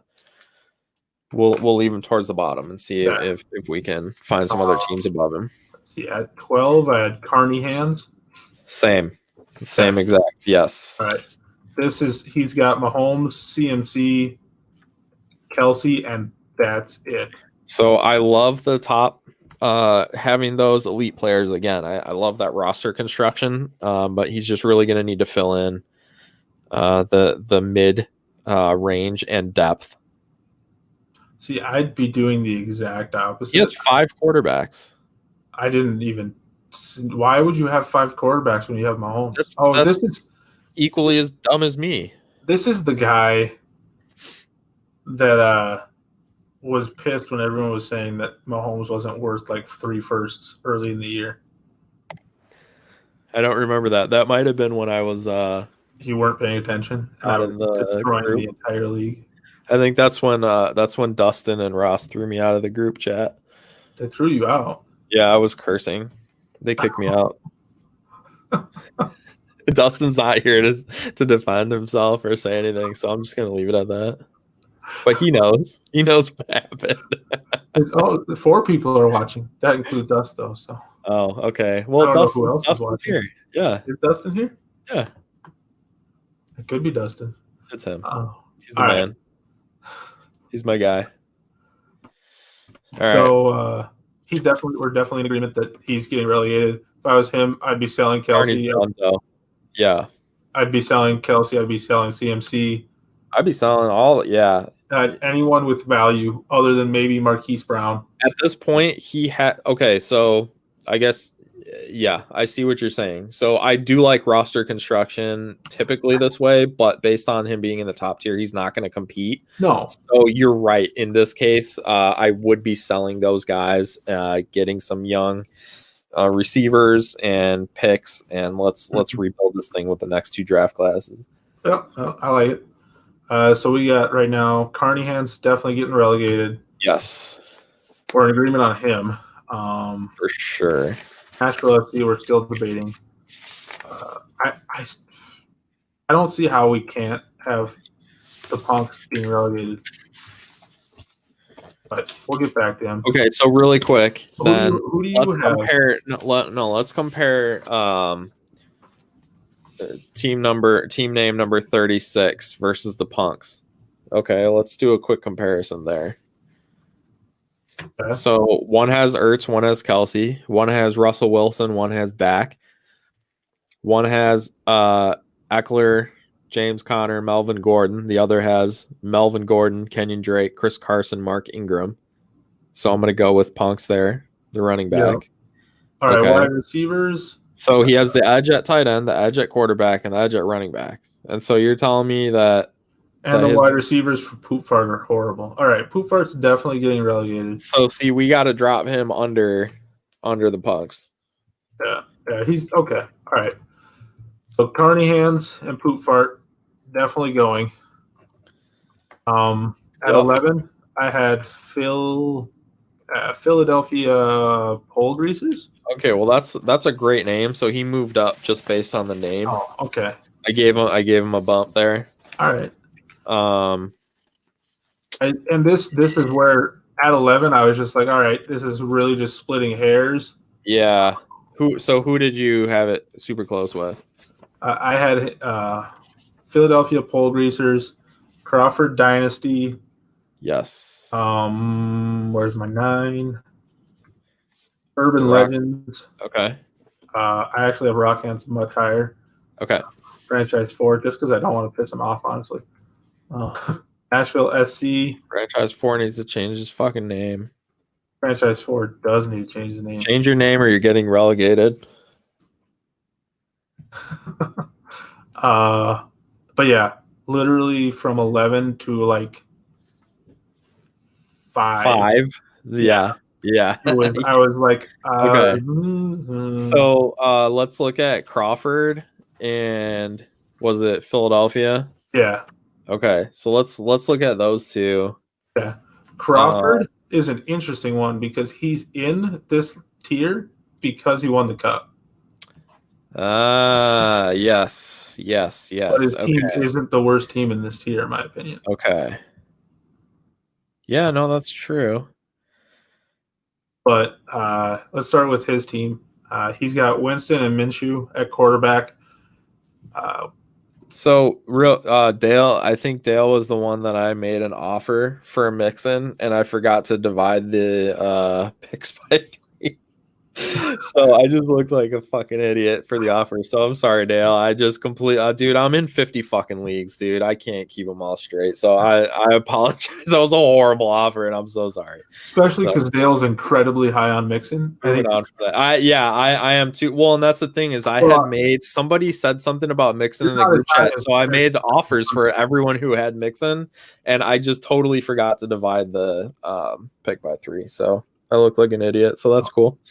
Ross asked a question here. Okay, what is it? He asked, "Is rebuilding worth being relegated?" I would say yes, because if you rebuild right, I can rebuild in a year in this league. Okay, for Carney hands, it's worth it because he's not going to win. No, he's not going to. He's a long way from winning. So is he going to just toil in mid range or the bottom of the tier and not win any money? But if he goes to rebuild, he can compete second tier away. Yeah, right away. And if he wanted to, he can bounce back and forth between those 2 tiers forever. I mean, it wouldn't be fun. It would be fun. Every other year you win some money. Oh, you catch a break. You don't. I mean, you never know. You get that run. But really, there's not much difference in the amount of money you win for winning first tier as you do for winning second tier. Right. So I would say relegate, rebuild, and win. Listen, you never know what's going to happen. I had a league this year that I was all out rebuilding. I took over the orphan, I think 2 years ago. I tried to trade Michael Thomas. Nobody was giving me shit for him. So I ended up with Russell Wilson, Aaron Jones, and Michael Thomas. And those 3 absolutely went nuts this year. And I was supposed to be rebuilding, and I got 3rd. So I still have like 4 first-round picks and a bunch of young players. And those 3 guys led me to a 3rd place because so many other teams ended up rebuilding or had some bad luck. So you just never know. So if you can rebuild and win the tier and buy yourself a couple years, you just never know when a year like that hits. Yeah, I completely agree. My strategy going into this league was I wanted to be in the second tier. I didn't want to be in the first tier. I wanted to be in the second tier. That's why I had 15 picks over the next 3 years, because I was planning on being in the second tier, and I was going to start a rebuild and make my team a juggernaut and move up. It just happened that. Well, we can trade rosters if you want. I don't want to trade the whole roster. It would make lineup setting easier. Yeah, tell me about it. All right.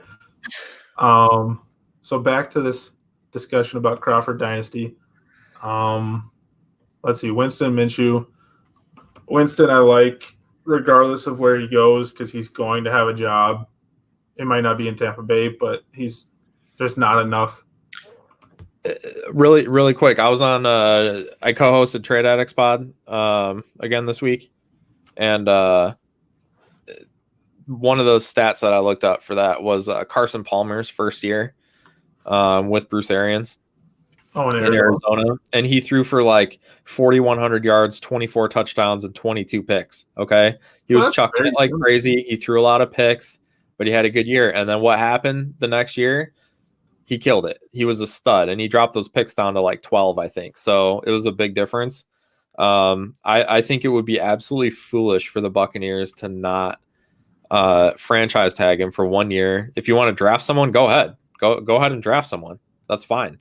And you franchise tag him for 1 year. If he makes the jump, great. You've got your quarterback. If not, you drafted one, so you're good to go. I mean, I think it'd be incredibly foolish for them not to give that a shot. The guy led the league in passing yards and touchdowns, and you're just going to let him walk. It doesn't make any sense. You know, you can at least tag him and trade him or something. I don't understand that whole scenario, but anyway. Oh, I agree with that completely. There's actually 2 copies of Winston in his top tier. He was obviously a great option this past season. So I think regardless of where he is, he's going to be at least top 10 option again. Running back, he's got Chris Carson, Cohen, Mixon, Latavius Murray. Are all the Mixon shares in this tier? No. I feel like I've said Mixon's name a lot recently. No, I think there's one in tier 2. Okay. So that brings up another interesting point, though. We're talking about just crazy luck, right? If Yeah. you have you have a couple players that have all 3 copies in one tier, and they tear an ACL week 1. Now all of a sudden, 3 teams are, maybe not out, but they're significantly hurt. So you can jump from team 9 to team 3 pretty quick. Yep. No, that's an interesting tidbit there. As far as players with, at least just players that stood out to me that have multiple copies in this tier, all 3 Wentz copies are in this tier. 2 Josh Allens, 2 Jameis Winstons, 2 Deshaun Watsons. All 3. I'll give you a guess what player I'm going to say next. What position? Running back. All 3 of them. Well, it's not Cook, it's not Barkley, it's not Kamara. I don't think it was McCaffrey. Wasn't there someone earlier that had one? Nope, it's McCaffrey. Is it McCaffrey? Okay. It's McCaffrey. All right. 2 Suttons, 2 Aaron Joneses, 2 Miles Sanders, and 2 Kenny G's. That just indicates to me that CMC had an incredible season. Unbelievable. Kind of carried a couple teams into this tier. And I hated him. I still do. Yeah. But he's a stud. He carried Carney Hands into this tier, to be honest. Yeah. Looking at it now, that's why he's in this tier. Yeah, it makes sense. And then Aaron Jones outperformed his draft position. So that's just a little food for thought. Yeah, I like that. But back to Crawford Dynasty. So basically, he's got Chris Carson and Mixon at running back. Wide receiver, he's got Keenan Allen, A.J. Brown, A.J. Green. Okay, I can get behind. Where did you have him at? Crawford? Yeah. I had him at 13. Let me check Philadelphia. So Philly, Dalvin Cook, Leonard Fournette, Tyler Boyd, T.Y. Hilton, Deontay Johnson, Jarvis Landry, Michael Thomas, all right, Austin Hooper, Jared Cook. I just feel like he's got a little bit more. He's got, I'd say, more upside and better depth. A little more depth and elite players with Michael Thomas. So Dalvin Cook equals or exceeds Mixon. He's got Michael Thomas and some of that. So I got to slightly lean towards the pole greasers there. I can get behind. All right, I would say Crawford Dynasty, Carney Hands, and Poop Fart. That's what I've got. The bottom 3 now. After that, I think we're all right. We can come to a consensus there.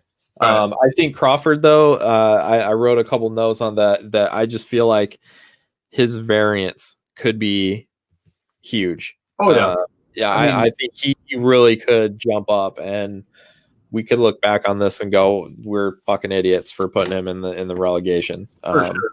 And I think that's true for a lot of teams. I just felt like him more than some of the others. Obviously, he won the cup. So you can see his upside, his potential. Yeah. Oh, Ross got that it was CMC because you're an idiot and didn't. So. Thanks, Ross. He didn't say that. That was me. Definitely want you back as a guest. All right, so we got our relegation figured out.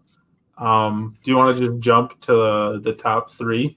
Yeah, I mean this middle group is really close. Really close. Just splitting hairs, honestly. Even at the top, I had a couple teams that I really had to. It was close. I mean, everybody has good players. It's just a matter of how many you have. And I think draft capital might be the difference that if I had spent a little more time on that, that might make the difference too for some of these. Okay, so who do you have at 3? I have our good friend Mr. Dustin Tidball, Texas two-step. I have him at 4, so we're very close there. Okay. At 3, I have Jaxosaurus. I have him at 2. All right.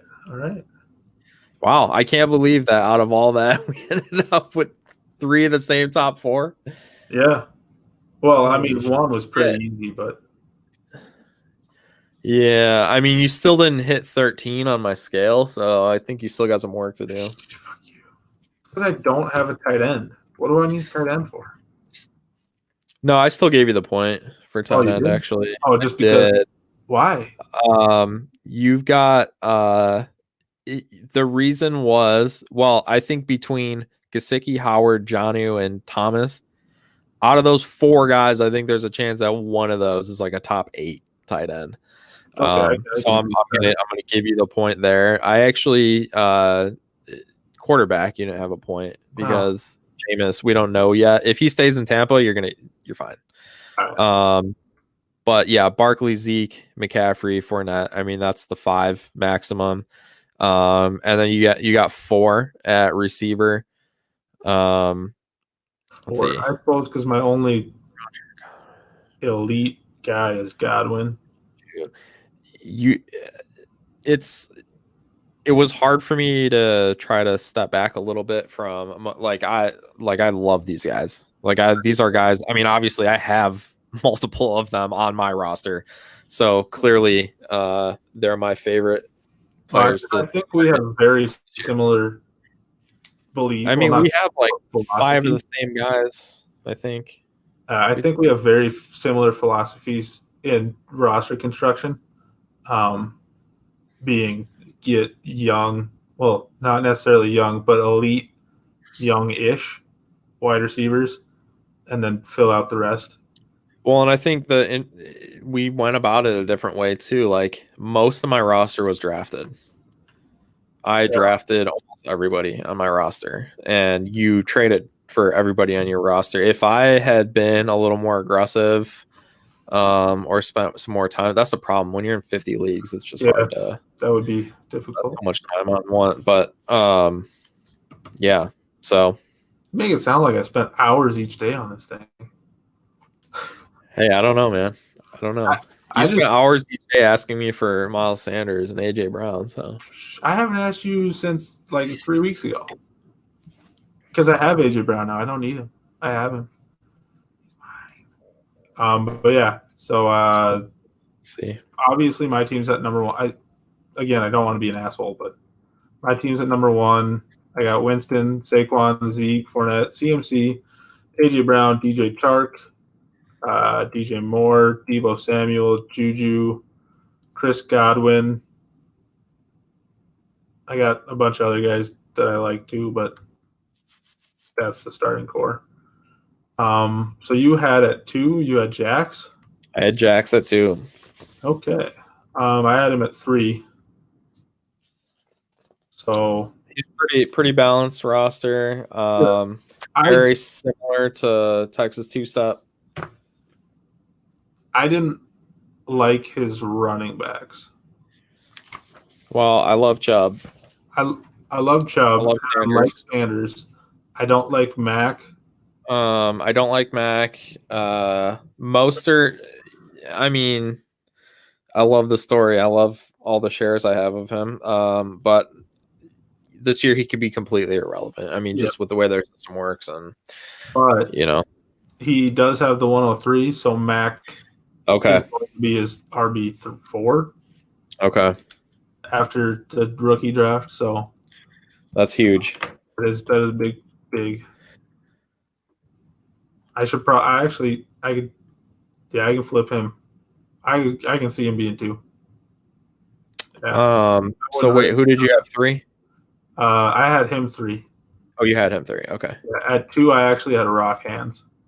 So the thing about Dustin, for me, he doesn't have the draft capital. I mean, I have some of his picks, so thank you, Dustin. But he has literally nothing until like the 5th round, so he has basically no picks this year. I like his roster, but that's where he's at now. Rock hands. Let's do a little comparison there. Dustin, don't like his depth, and I also don't really. Well, and without picks, that may end up hurting him. And I don't particularly like his wide receivers. I did knock him down. Yeah, he only had a 3 for the wide receivers out of a possible 5. So yeah, he was basically just above average there.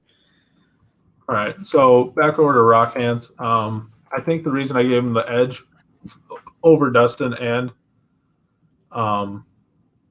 Jax was because of Lamar and CMC. So he has 117 and 129. He doesn't have any other picks, but he has at least 2, a mid and a late first. So I think that's going to help Rock Hands. But so Lamar and CMC, he definitely has the elite. Well, Dustin has Kamara, Jacobs, and Hunt versus CMC, Gurley, and that's about it. But so he has more top end, but less depth. I think I don't. The trade that he made with me the other day, I think it hurt his team more than it helped his team. What trade? It was a lot involved in it. It was a big trade. Give me a second. So for some reason, I don't know if this is happening for anybody else. I don't get the emails. I haven't been trades. All last season, I would like log in and I look and I was like, there were like 8 trades and I didn't see any of them. So half of them were me.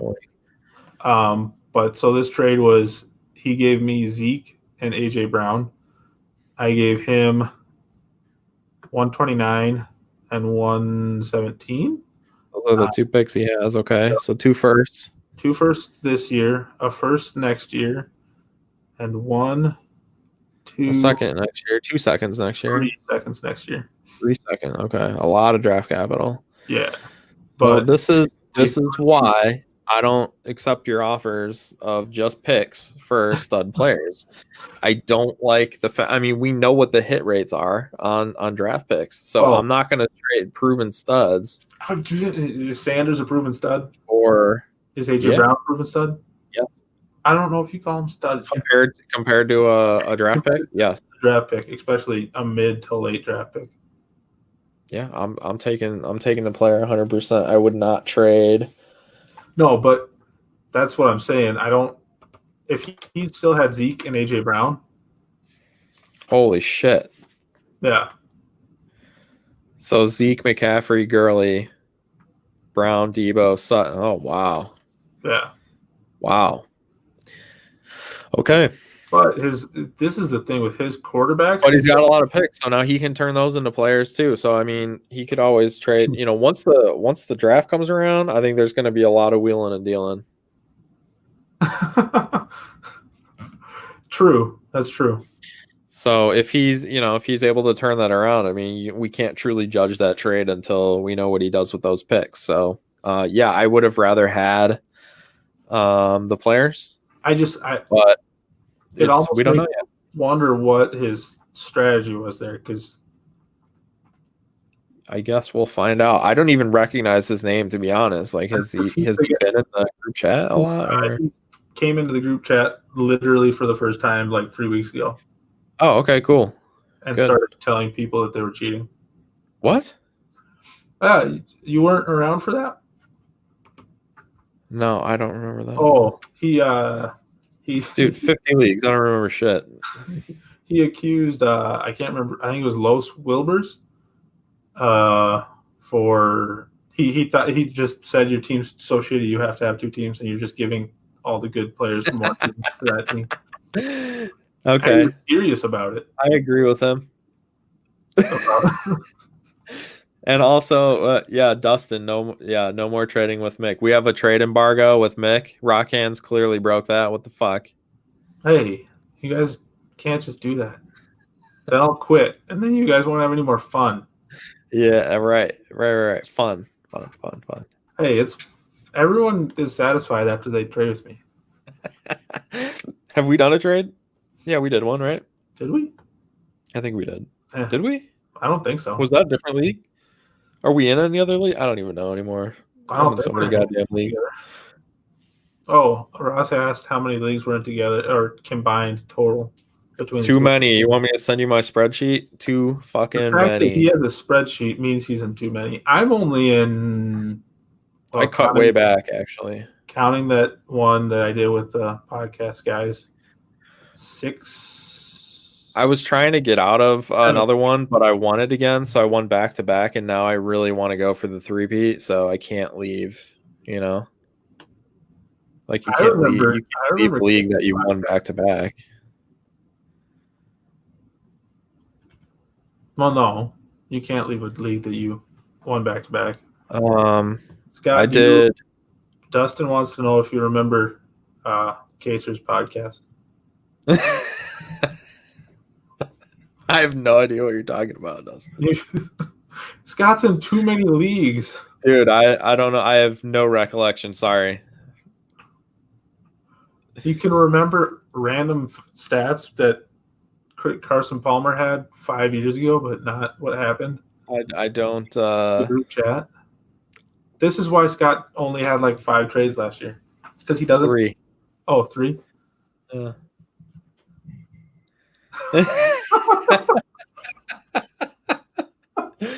Ross, this is why we love you, dude. Scott, you're gonna have to. Mick sits in his bed, marking teams off his trade list, wearing lipstick like Steve Buscemi and Billy Madison in his hit list. Yes. Well, guess what? I'm still on there because I haven't made a trade with you. I don't think I made a trade with Ross either because he's. Good job, Ross. No, don't trade with him. You guys know the rules. They're both in tier 2, so. Oh shit, that's fucking great. I just have that visual right now, so the thing is, I just keep checking off Kaser. Yeah.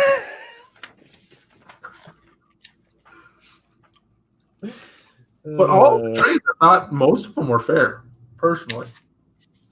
They were fair for you. No, they were more than fair. He's got all. I think he's gonna.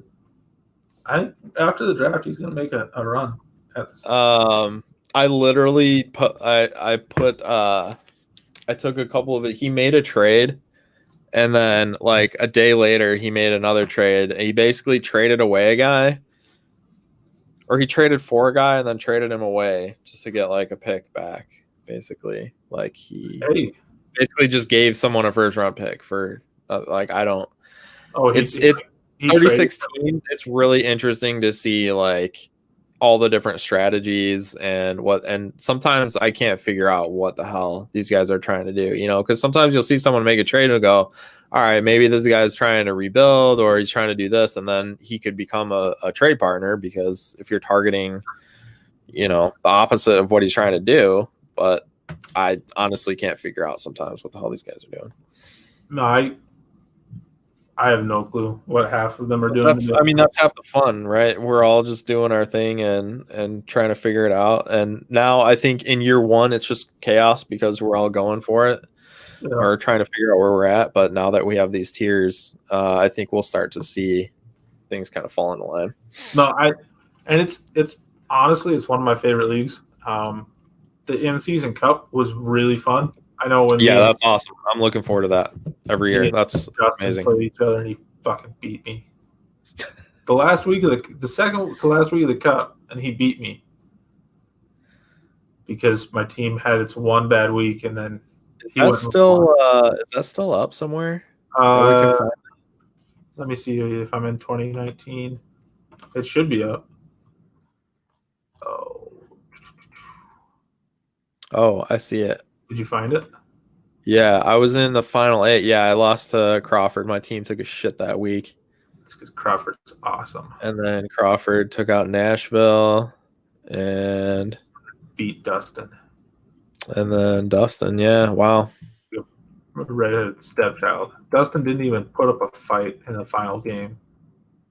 Oof, yeah, his team took a shit like mine a few weeks earlier. Rolled over.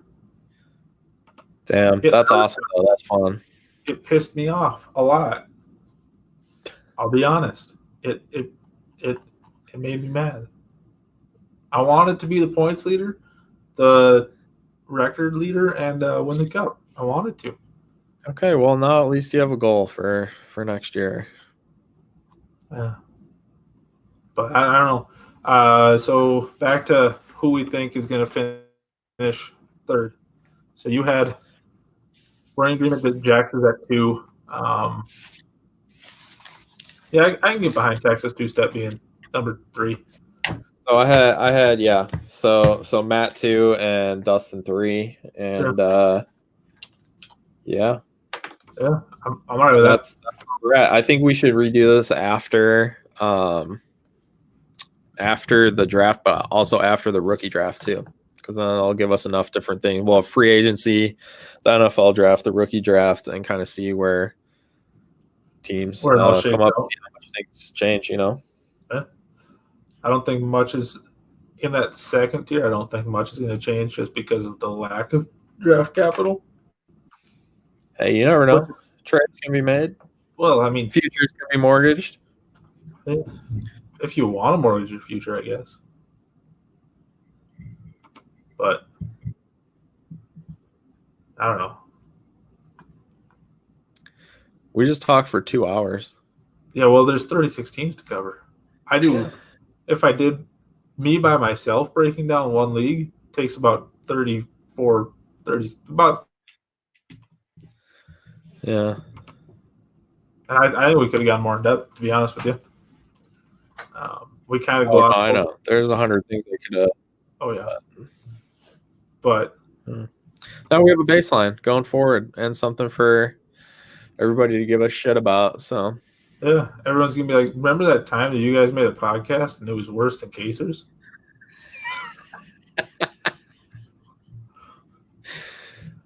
Shit. All right, next time, Ross and Dustin, I would like you guys to be on as well. Let's make sure. Listen, the rules are you have to have a badass mic. Yeah. Okay. And don't use your phone.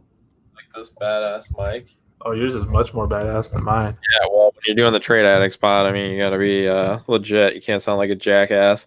And then, you have to be on a stupid camera so people can see your dumb face. And when you have fucking nosebleeds. Yeah, that's the best part. So that's what I mean. You have to have. That's the criteria. Yep. So you can make each other. Whenever the rookie draft happens, after that we're gonna do one. Yeah, let's plan on doing that. That'll be fun. Sounds good to me. But all right, kids. If you guys have any questions, comments, or concerns, definitely tell us where we're idiots. And if you guys are being selected to be relegated, you better make a trade with myself, Miles Sanders, and AJ Brown are on the block. So feel free to make an offer. And Josh Rosen as well. You know, definitely get your trade offers in. The Rosen one. Josh Rosen. Apparently my weakness is quarterback, so as Dustin reminds me every other day. You better make a trade. I could go get Watson from Dustin, I guess. Oh, Ross, I actually like that idea. Don't say it out loud. Let's do that for the next podcast. I do like that. I don't know if I'm going to be able to actually talk when Ross is on the podcast. I'm just going to be laughing the whole time. Yeah, Dustin, I'm sure will remind us of some things too. So that'll be fun. All right. Well, sounds good. Till next time, guys. Have a good night.